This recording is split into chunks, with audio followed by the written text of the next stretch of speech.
आप सभी का स्वागत है मेरे एक और नए मिनी ब्लॉग में। सुबह-सुबह उठता हूँ और सारे लोग हम यहाँ पे बैठे होते हैं। फिर मैं अपनी दुकान में जाके बैठता हूँ। आज मुझे कहीं जाना होता है, इसलिए मैं तैयार होकर अपने बड़े भाई के साथ बाज़ार तक पहुँच जाता हूँ। फिर मैं रिक्शे में बैठ के रामपुर पहुँच जाता हूँ। फिर मेरा दोस्त आता है, वो मुझे बस स्टैंड छोड़ के आएगा, क्योंकि आज हमारे दोस्त की दादी का देहांत हो गया था, तो हमें वहाँ पे जाना था और एक जगह और जाना था, वहाँ घूमने जाना था। फिर मैं बस में बैठ के अपने टीम के पास पहुंच गया। वहाँ पे सब लोग मेरा इंतज़ार कर रहे थे। फिर मेरे पहुंचने के बाद सब लोग, हम दोस्त की दादी का देहांत हुआ, वहाँ पहुंच गए। फिर पहुंचने के बाद हमें जाना था गुलरबोज डैम, फिर वहाँ के लिए निकल गए। हम वहाँ पहुंचने के बाद हम गुलरबोज डैम पर चढ़े।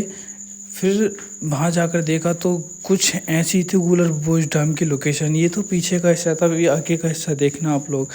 फिर यहाँ पर हम घूमने के बाद फिर हम नीचे चले जाते हैं। नीचे चलने के बाद हम सीधे गुलरबोज पे जा रहे होते हैं। फिर ये हम गलत रास्ते पे आ जाते हैं। फिर हम नीचे की ओर दोबारा जाना पड़ता है। फिर हम सीधी रास्ता होके फिर जहाँ गुलरबोज डैम था, ये है गुलरबोज डैम की लोकेशन। फिर हमें भूख लगने लगती है। फिर हम यहाँ पे मछली की फ्राई बनवा के खाने लगते हैं। फिर हम लोगों का पेट नहीं भरा, फिर खाना खाना जाने पड़ा। फिर हमें खाना खाते हैं। खाना खाने के बाद हम घर के लिए निकल जाते हैं। वहाँ पे थी हमारी गाड़ी और फिर हमें यहाँ से जाना था गाड़ी के पास।